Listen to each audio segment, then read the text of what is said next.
सभी संगीत प्रेमियों को हृदय भाव से स्वागत है। ये आपको स्क्रीन लेना है। ये आपका 7वां लेसन भैरव थाट। पहले हम आरोह करेंगे फिंगर के माध्यम से। फिंगर को आपको समझना है, आरोह करना है। उसके बाद अलंकार लेंगे 2, फिर राग भैरव लेंगे। संपूर्ण राग है ये, इसके विषय में थोड़ा समझेंगे।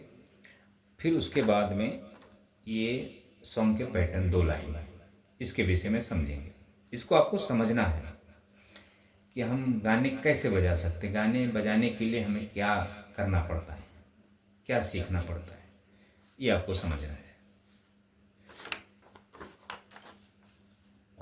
देखिए, सा से लेके सा से पा तार स्वर, सा से सा तक मध्य स्वर, सा से लेके सा तक मंद्र स्वर।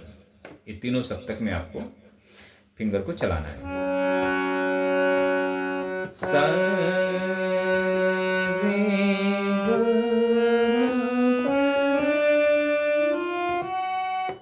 फिंगर देखना है आपको।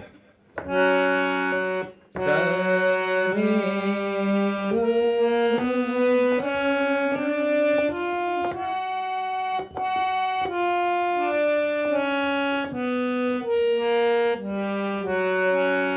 ऐसे देखें, एक बार वापस देखें।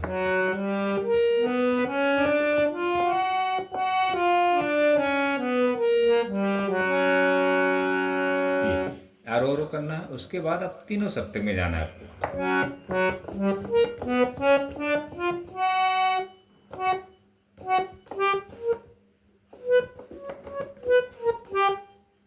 जब अवरोह में आएंगे तो सा पे आपकी 2 नंबर की फिंगर आएगी, ध्यान देना आपको।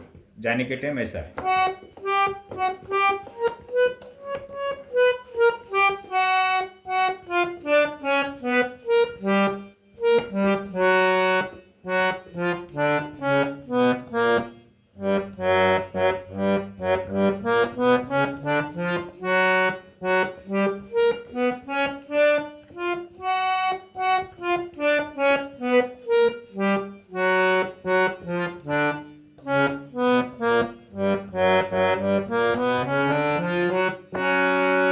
यहाँ आपको जरा अवरोह में आएंगे तो 2 नंबर के फिंगर ले लेना है ऐसे।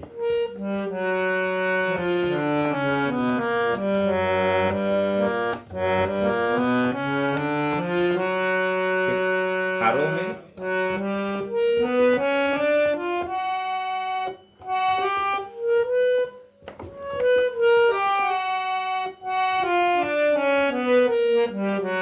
ऐसे 1 नंबर जाने के टाइम, आने के टाइम 2 नंबर आरोह करना। ये होगा आपका। अब हम ले लेते हैं सारे एक अलंकार। सा रे ग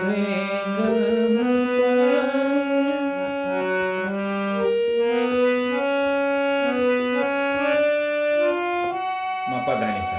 सरगम को बोलना नहीं है, सिर्फ मन में ध्यान देना है। जैसे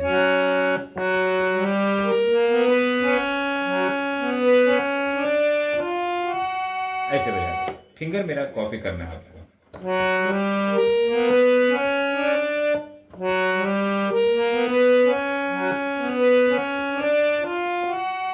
फिर अवरोह में आना है, अलंकार बजाते हैं।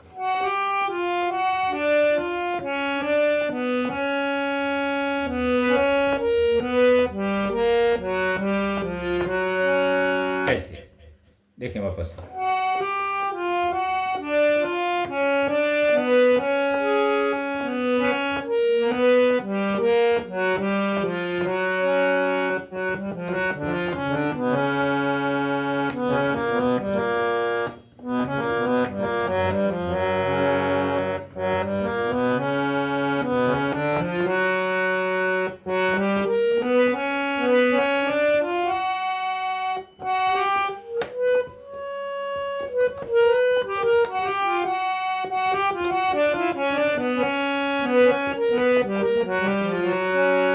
ये आरोह करना है।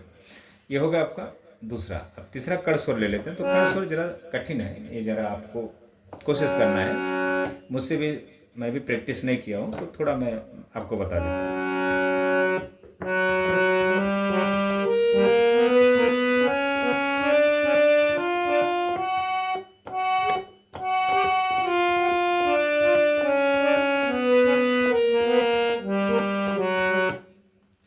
फिंगर आपको देखना है, धीरे धीरे मैं बताता हूँ।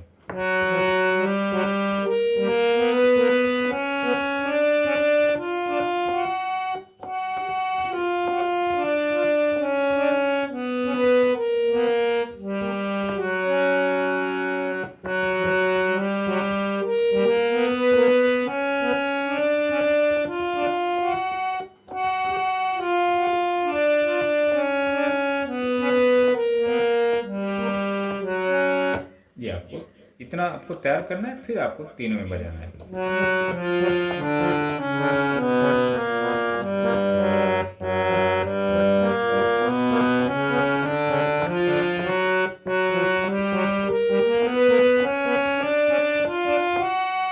तीनों में ये होगा आपका। अब ले लेते हैं ये राग भैरव। तो इसके विषय आपको थोड़ा समझना है। अब ये है राग भैरव संपूर्ण राग। अब आप अगर गाएंगे बजाएंगे तो आप 4 बजे रात को उठ के, सुबह में उठ के बैठेंगे। रात को आपने काम धंधे से आए, फिर 12-1 बज गया आपको सोने में, फिर 2 घंटा सो के फिर आपने 4 बजे उठना है, फिर फ्रेश होना है, फिर 1 घंटा तो फ्रेश होने में जाएगा। ऐसा तो थोड़ी कि आपने सो के उठा और 4 बजे बैठ गए हारमोनियम लेके और भगवान की भक्ति करने लगे, ईश्वर की। तो ये 4 बजे वाला लफड़ा आप छोड़ दें। अगर आप करते रहेंगे तो आराम से उठें, फ्रेश माइंड में, नियम के ऊपर ना जाएं कि हमें भैरव थाट ही करना है। भैरव थाट अगर आप रियाज साधना करते हैं, जो भी करते हैं, तो आप फिर क्या करें, भगवान की भक्ति में लग जाएं। संगीत सीखने के चक्कर में ना रहें, आप ईश्वर की भक्ति में चले जाएं। अपने लिए मतलब थोड़ा आप करें और फिर अध्यात्म में सीधा अध्यात्म में चले जाएं। फिल्मी सॉन्ग वगैरह सब चक्कर में न जाएं। तो आप भैरव थाट का रियाज साधना ना करें, सिर्फ आप सीखने का प्रयास करें, क्योंकि इसका जो भाव है बहुत अलग है। तो आप ये जो राग, मैं आपको ये राग के विषय में बताता हूँ। अब ये जो राग है, अगर आप इसमें कुछ गाते भी हैं बंदिशें वगैरह, तो इसका जो भाव है बहुत अलग है ये। तो अब पैटर्न आप समझ लें थोड़ा, मैं आपको बता देता हूँ। अच्छा, मैं आपको नहीं सजेशन दूंगा कि आप 4 बजे 5 बजे उठकर और आप लग जाएं इसमें, रियाज साधना करें। काली एक से सा रे ग म प ध सा सा नि ध प म रे सा ग रे सा नि सा, ये सब ना करना। चले देखें, पहले आपने आरोह तो हम फिंगर एक्सरसाइज में लिए हैं, सा रे गा मा। तो राग का आरोह यही है, सेम सा रे गा मा पा धा नि सा सा नि धा पा मा गा रे सा। ये हो गया आपका आरोह। फिर पकड़ देखते हैं। तो पकड़ आपका है गा से गा पा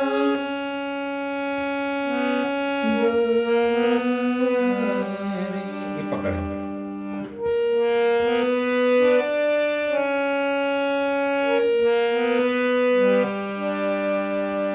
फिर अब पैटर्न में चलते हैं। सा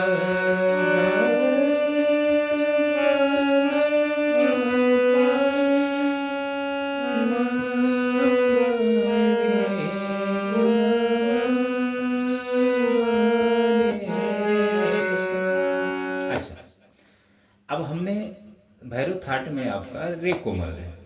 अब हमने पैटर्न में शुद्ध रे लिया और वो हमें देखें, वापस से देखो।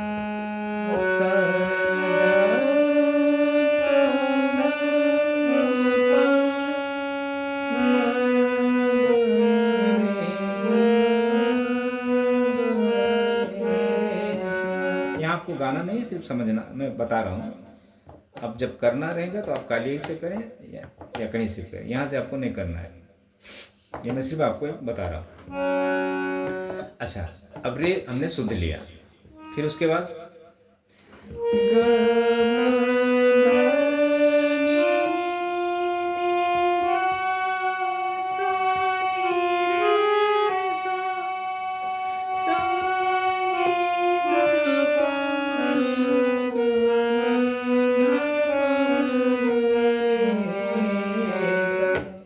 ये पैटर्न होता है आपका। अब आपने भैरव थाट बजाया तो रे कोमल है, सुधरे तो है नहीं। तो अब ये राग का जो भाव है उत्तरांग और पूर्वांग, देखो एक राग भैरव थाट हो गया आपका, रे धा कोमल वाला, और एक सरसंगीत थाट है सिर्फ धा कोमल वाला, बाकी सभी शुद्ध स्वर हैं। वो मैं आपको प्ले करके बताता हूँ। सा रे ग प ध नी सा,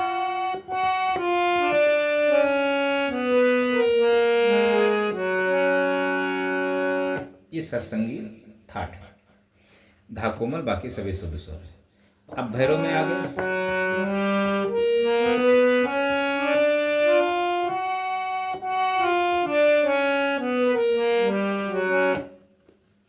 अभी राग उत्तरांग में सरसंगी में चले गए, पूर्वांग में समझो भैरव में आ गए, या जो भी है पूर्वांग उत्तरांग का ये है।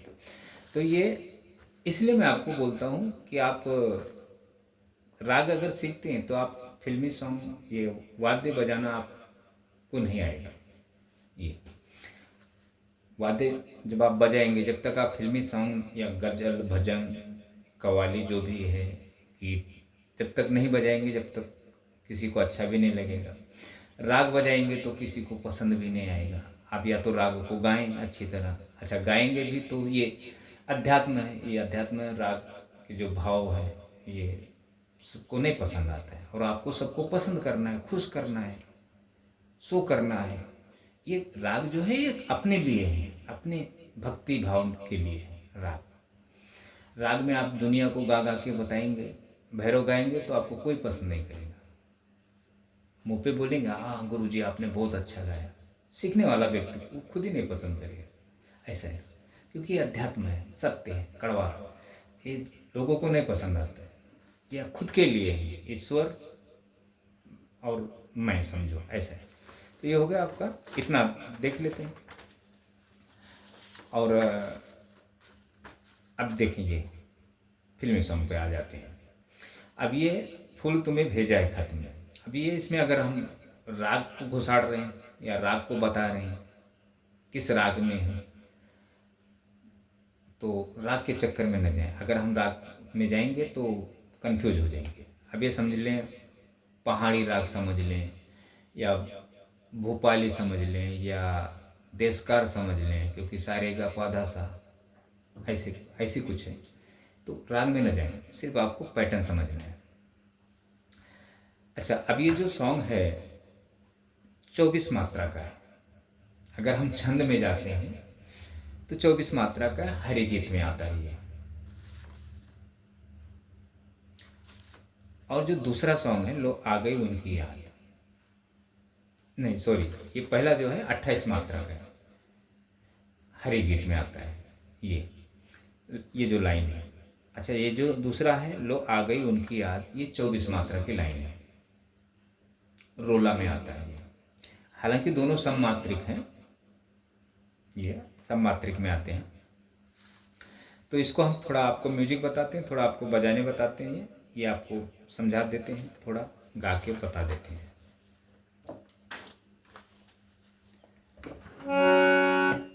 अब लता जी ने समझो ये गाना गाया,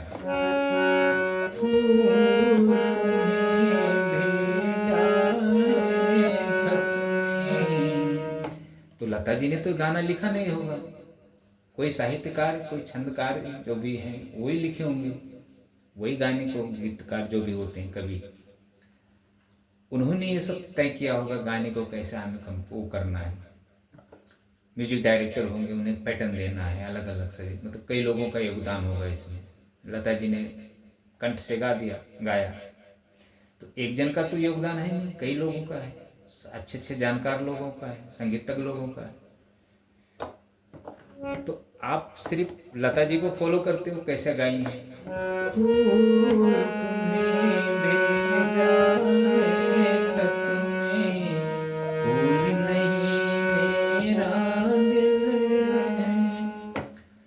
तो आप किसी के कंठ को कॉपी करेंगे और किसी की भावनाओं को इस पे उतारने की कोशिश करेंगे, थोड़ी आएगा, उतरेगा थोड़ी, आप बजा थोड़ी सकते हैं। अगर ऐसा होता तो लता जी खुद हारमोनियम बजा लेती थी, अपने गाने को, हर गाने को बजा के दिखा देती थी, या कोई भी सिंगर कर लेता था ये काम। तो ऐसा नहीं है दोस्तों, ज़रा इसको, संगीत को अच्छे से आप समझें। अच्छा, पहले आप क्या करें, यहाँ से पहले म्यूजिक ले लेते हैं। तो खाली मेरे फिंगर को आपको देखना है, म्यूजिक पर ध्यान देना है, पैटर्न पे नहीं जाना है। जहाँ जहाँ मेरी फिंगर पड़ेगी, अब पैटर्न में हम जाएंगे तो इसमें चारों केसी थाट भी आ जा रहा है, और खमाज भी आ जा रहा है, और समझ लें कि कल्याण भी आ जा रहा है, इसमें बिलावल में कई थाट आ जा रहे हैं, क्योंकि माँ तीव्र भी है, और शायद क्या, ध्यान नहीं मुझे, पहले आप ये समझ लें,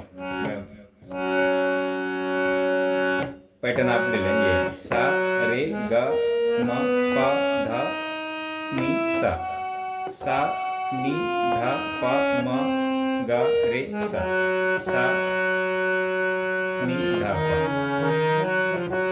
चलिए पहला म्यूजिक लेते हैं संतूर में।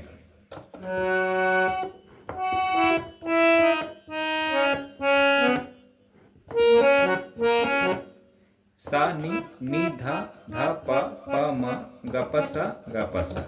ये फिंगर के माध्यम के लिए दिया कि आपका फिंगर चले, गाना बजे नहीं बजे, लेकिन आपका फिंगर चलना चाहिए।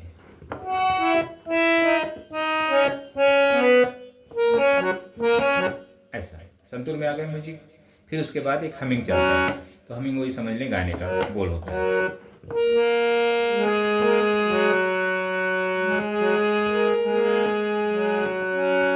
ये बोल चलता है हमिंग में, फिर उसके बाद बोल शुरू होता है।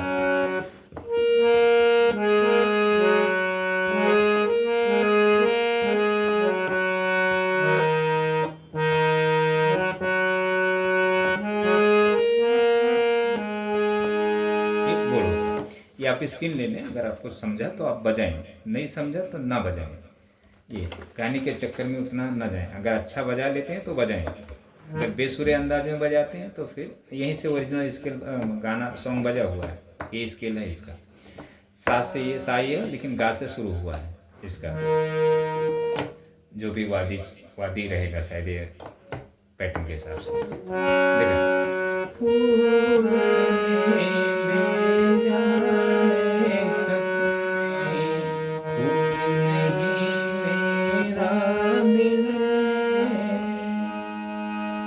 अच्छा, अब चढ़ाओ। प्रियतम मेरे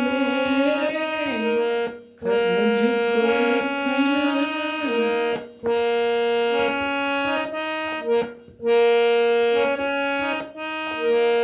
क्या तुम्हारे काबिल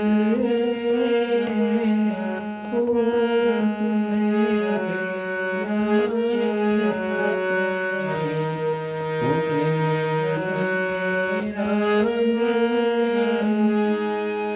ये मैं अभी सही से गा के नहीं बता रहा हूँ, सिर्फ आपको मुझे समझाना था, बताना था, इसके लिए मैंने सॉन्ग को लिया है। अब आप सोचेंगे मैं आपको नोटेशन के माध्यम से बताऊं ताकि आप बजा सकें, तो आप वो अपने माइंड से निकाल दें।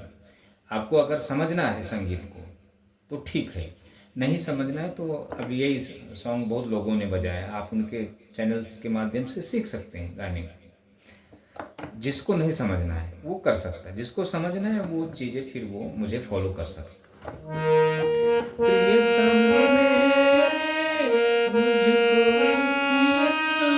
क्या तुम्हारे काबिल है।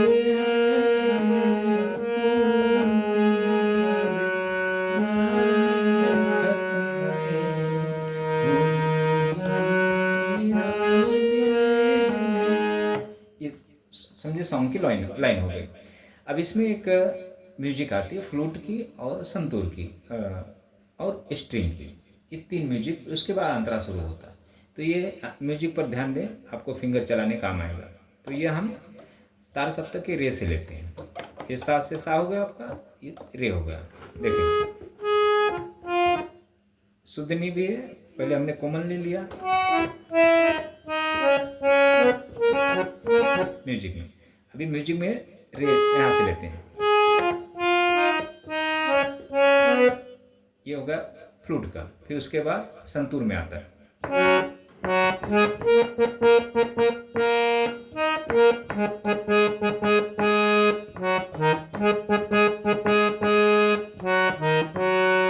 अभी स्ट्रिंग में आता है।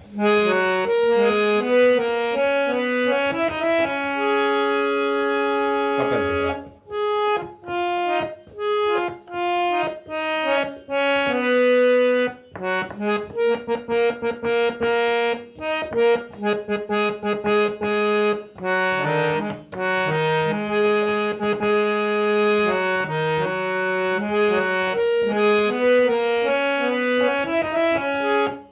ऐसे बजता है। फिर उसके बाद में आपका अंतरा बजता है।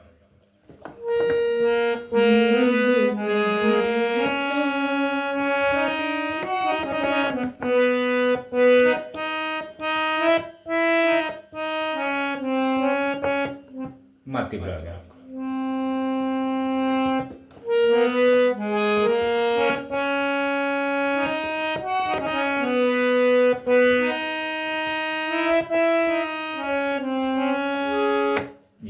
ये होगा आपका पहला। दूसरा ले लेते हैं, लो आ गई उनकी याद। ये 24 मात्रा। तो ये जो दोस्तों ये जो लाइन है लिखे हुए हैं, लो आ गई उनकी याद, तो ये हमें सीखना होता है। ये छंद के माध्यम से, साहित्य के माध्यम से थोड़े बहुत हमें अच्छा अब ये सीखने के लिए हमें वोकलिस्ट अच्छा होना पड़ेगा। तो वोकलिस्ट होने के लिए हमें हारमोनियम की ज़रूरत पड़ेगी। आप सीख रहे हैं कीबोर्ड, आप सीख रहे हैं गिटार, आप सीख रहे हैं बेंजो, अलग अलग आप सीख रहे हैं वाद्य, तबला। तो जब आप सिर्फ वाद्य सीखने की कोशिश करेंगे तो आप कभी संगीत नहीं सीख सकते। आप हारमोनियम के माध्यम से अगर वोकल सीखते हैं, प्लस बेसिक सीखते हैं, प्लस छंद सीखते हैं, तो आप संगीत में कामयाब हो सकते हैं। आपको आ जाएगा। लेकिन ऐसा कोई गुरु नहीं है, चाहे यूट्यूब हो चाहे प्रैक्टिकल हो, कि उस गुरु को छंद और साहित्य का ज्ञान हो। अगर जिस गुरु को छंद और साहित्य का ज्ञान नहीं है वो गॉड गिफ्टेड है। आप देखेंगे सारे गामा पाधा निसा 12 स्वर या 7 स्वर पकड़े, ये शास्त्र है। शास्त्र कोई भी पढ़ के आपको रागों के विषय में बता सकता है, थाटों के विषय में बता सकता है, जो भी है इसके किताब है। किताब कोई पर अगर मैं गॉड गिफ्टेड हूँ समझो, अगर मुझे बजाना आता है बात, तो मैं पढ़ा लिखा हूँ, तो शास्त्र पढ़ने में हमें समझने में क्या बुराई है। हम समझ के आपको वही माध्यम से सिखाएंगे, शिक्षा देंगे, क्योंकि माध्यम वही है सारे गामा पाधा निसा। अगर हमें सारे गामा पाधा निसा नहीं आता है तो हम पढ़ लेंगे, गाना तो हम ऑलरेडी बजा ही रहे हैं। तो अच्छा, अब हमारी समझो आवाज़ यहाँ से थोड़ी मैच हो रही है क्या। अब यही कोई भी गाने को अगर हम हर स्केल में अगर आपको गा के सुनाना हो, बताना हो, तो हमें आता ही नहीं वो चीज़। हमें जिस स्केल से कंफर्टेबल लग रहा है हम वो चीज़ में आपको सिखाएंगे। बाकी हमें ज्ञान नहीं है तो हम आपको काली एक स्केल से ही बताएंगे, क्योंकि हमें उतना ही ज्ञान है। अभी इस पर आ जाते हैं। अब लो आ गई उनकी याद।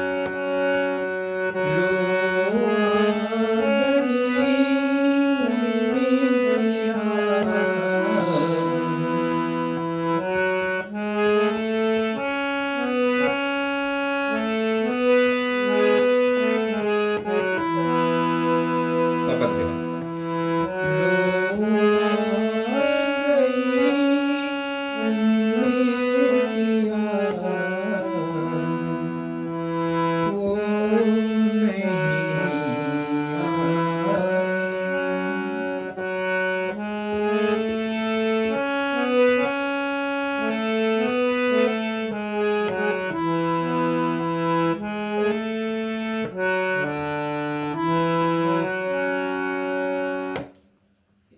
अब समझे ये हमने एक मुखड़े का बोल बोला। अब फिर दिल उनको ढूंढता है, गम का सिंगार करके,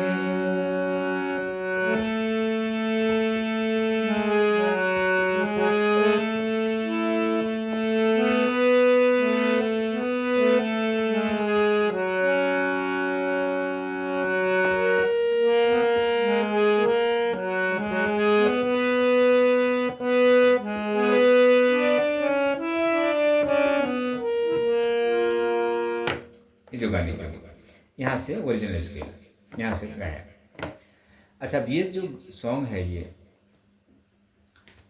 आप अच्छे से गाएंगे अंतरात्मा से, तो आप सभी देखें दोस्तों, संगीत सीखना होता है पहले अपने अंतरात्मा, अपनी संगीत सीखें आप खुद संगीत तक मतलब संगीतमय हो जाएं, मतलब आपकी वाणी, आपका सोचने का अंदाज जो भी है, आप अपनी चीज़ गाएं, गा सीखें, पहले अपनी चीज़ को संगीतमय करें, संगीत में ढालें, फिर आप दूसरे को अनुकरण कर सकते हैं। आपके अंदर वो चीज़ें नहीं हैं और आप क्या कर रहे हैं, अनुकरण कर रहे हैं। अनुकरण करना ठीक है, लेकिन आपके अंदर वो चीज़ उत्पत्ति तो होनी चाहिए। तो ऐसे है दोस्तों संगीत। तो ये जो समझ लें कि किसी गुरु के पास नहीं है ये, इसका आपको, हाँ इसके गुरु आपको मिलेंगे, फिर वो संगीतज्ञ नहीं होंगे, आपको साहित्यकार मिलेंगे, शास्त्रकार मिलेंगे, छंदकार मिलेंगे, अच्छे अच्छे कवि मिलेंगे आपको, ये सब चीज़ें। तो पर उन्हें संगीत नहीं आता है, उन्हें फिर वो आपको बजा के क्या बताएंगे, ऐसा है दोस्तों। तो अच्छे अच्छे इसके मतलब ज्ञाता लोग हैं, लेकिन उन्हें संगीत नहीं आता। अच्छा, संगीत, जिसको संगीत आता है, गाना बजाना आता है, उनको छंद नहीं आता, साहित्य नहीं आता, जो भी है। हाँ, किताब पढ़ लेंगे, वो किताबों में पढ़ लेंगे, थोड़ा बहुत उनको ज्ञान हो जाएगा, लेकिन उसको आपको बजा के और नहीं सिखा सकता है। अगर उस गुरु का अगर इसका नॉलेज है तो आपको कभी ये गाने वगैरह नहीं सिखाएगा, वो आपको सीधा वही शिक्षा देगा कि ताकि आपको आ जाए पूरा, आप अपनी मर्जी से कुछ भी करने लगे संगीत में। मैं वही लोगों को शिक्षा देने की कोशिश किया दोस्तों, कोई सीखा ही नहीं, भाग गए सब। हालांकि मैं फीस भी नहीं लेता हूँ, वो सामने वाले को तो खुद सोचना चाहिए गुरु। अब वो सामने वाला क्या सोचेगा, यार लगता है इसका सरगम सही नहीं है, वो सर इंग्लिश में बात कर रहे थे, वो बहुत अच्छे गुरु हैं। एक बंदे ने, हमारे इधर पुणे की बात है, लॉकडाउन का पीरियड चल रहा था उस समय, मुझे फ़ोन किया, मुझसे काफ़ी डिस्कशन किया, उसने बात किया। फिर उसको ऑनलाइन सीखना था तो किसी गुरु को पकड़ा, तो मुझे कॉल किया कि सर हमें ऑनलाइन गुरुजी मिल गए हैं और इतना इतना फीस है, अभी हमें हारमोनियम लाना है। तो मैं बोला ठीक है लेके आओ। हारमोनियम लाए बेचारे ने। गुरुजी 4,500 मंथली फीस, हफ्ते में 2 सेशन था क्या, 1 सेशन था, 1 घंटे का ऑनलाइन। बेचारे ने 3 महीना सीखा, जब अच्छी तरह फीस भी चला गया, हारमोनियम का भी पैसा चला गया, उसका गला ही खराब हो गया। हालांकि उसके पहले अच्छा गाता था, मेरे पास जब आए थे वो तो अच्छा उनके, हालांकि वो मुस्लिम थे। तो अब मैं ठहरा एक नॉर्मल व्यक्ति, अगर मेरे पास तुम आओगे तो बोलोगे यार काय काय गुरु है, 21 एंगल से गुरु दिखता है, मतलब आप नज़र, आपकी सोच मेंटेलिटी अलग है। तो वो बेचारा फिर बंदिश कर दिया। फिर आए, मेरे बीवी दोनों मेरे साथ आए मेरे शॉप पर। तो मैं हारमोनियम दिया, मैं पहला सोचा इसका गला चेक करूं, गले का क्या हाल है। तो वीडियो भेजता था हमें व्हाट्सएप पे कि ये आज हमने सीखा। तो अब उसको गुरु ने बोला था कि ये चीज़ें जो मैं आपको सिखा रहा हूँ आप किसी को बताना नहीं। हमारे पुणे की बात है दोस्तों, गुरु था महाराष्ट्र, सीखने वाला व्यक्ति था मुस्लिम। तो जब दोनों मियाँ बीवी मेरे शॉप पर आए, तो फिर मैं जब उसका हारमोनियम पे गला चेक करा तो 50% उसका गला खराब हो चुका, उसने बेचारे ने संगीत ही छोड़ दिया।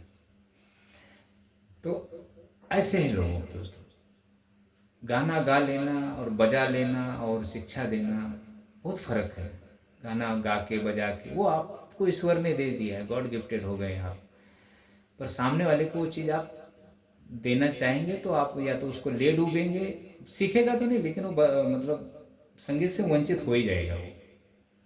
तो ऐसा है दोस्तों ये सब चीज़ें। तो ज़रा मैं इसलिए आप लोगों को सजेशन देता हूँ कि आप मेरे वीडियो को फॉलो करके मेरी बातें सुने।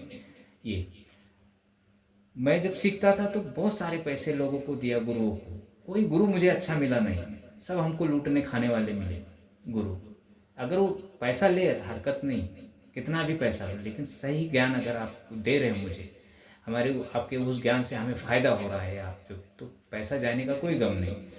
पैसा भी लेने के बाद भी तुम हमें सही शिक्षा नहीं दे रहे हो। जिस दिन जब मुझे आ गया संगीत, तो मैं लोगों को शिक्षा देने के लिए पैसा खर्च कर रहा हूँ। जस्ट डायल पर मैंने 5 साल पेमेंट किया जस्ट डायल कंपनी को, पुणे की बात कर रहा हूँ दोस्तों। कोई भी अब सीखने वाले की इसमें कुछ गलती नहीं दोस्तों, जो जैसा देख रहा है वही सत्य मान रहा है, उसके देखने जो उसका नज़रिया है वो अलग है। मेरे पास फर्स्ट टाइम अगर आएगा तो सोचेगा यार किस एंगल से गुरु है, ऐसा गुरु थोड़ी होता है, यही सोचेगा ना वो। तो बहुत सारी इसमें बातें हैं दोस्तों, तो इसलिए हमें यूट्यूब पे आना पड़ा। अब अब आप, मैं इसलिए कहता हूँ आप लोगों को, पहले मैं आगाह कर देता हूँ कि आप मुझे कमेंट करने से पहले आप सोच लें, कुछ भी भावनाएं प्रकट करें, सही से करें, समझ लें, क्योंकि आपको वो चीज़ नॉलेज नहीं है। आप मेरे वीडियो को फॉलो करते रहेंगे, आप फिर मतलब समझ जाएंगे। इसके लिए तो थैंक यू दोस्तों, इतना आप देखते रहें और थोड़ा ये स्किल लेकर अगर आपको समझ रहा है तो आप बजाएं, उंगलियां चलाएं थोड़ा, ये मेन है आपका। अच्छा, अभी एक थाट है सरसंगी, एक थाट है, सिर्फ एक कोमल है, बाकी सभी शुद्ध स्वर है, वो आनंद भैरव है। गुरुजन आपको राग बता रहे हैं, तो चलो थाट है तो राग है, लेकिन ये ना बोले ना कि ये थाट भैरव थाट से है, भैरव ये राग भैरव थाट से है। जब उसके विषय में आपको ज्ञान नहीं तो आप भैरव किताबों में लिख दिया है तो आप उसी के हिसाब से चल रहे हो, भाव तो उसका मतलब अब क्या कहना है उसको। तो चलो ठीक है दोस्तों, इतना आप देखें। और मैं ये नहीं कहता मुझे ज़्यादा नॉलेज है, मैं जो भी है मैं सही, मैं ये नहीं अब मैं आपको दूसरे गुरु के जैसा नहीं बोल, ये आप बजा लो आप ये मतलब मास्टर बन जाएंगे, कलाकार बन जाएंगे। ये आप बजाने से थोड़ी आप मास्टर बन जाएंगे या कलाकार। ये तो आपको एक शिक्षा समझना है, ये क्या है, इसके पीछे रहस्य क्या है, राज क्या है, उस चीज़ें समझना है। तो हम एक ही वीडियो में तो नहीं बता सकते ना दोस्तों, थोड़ा थोड़ा हम बताएंगे। थैंक यू दोस्तों, इतना आप देखें।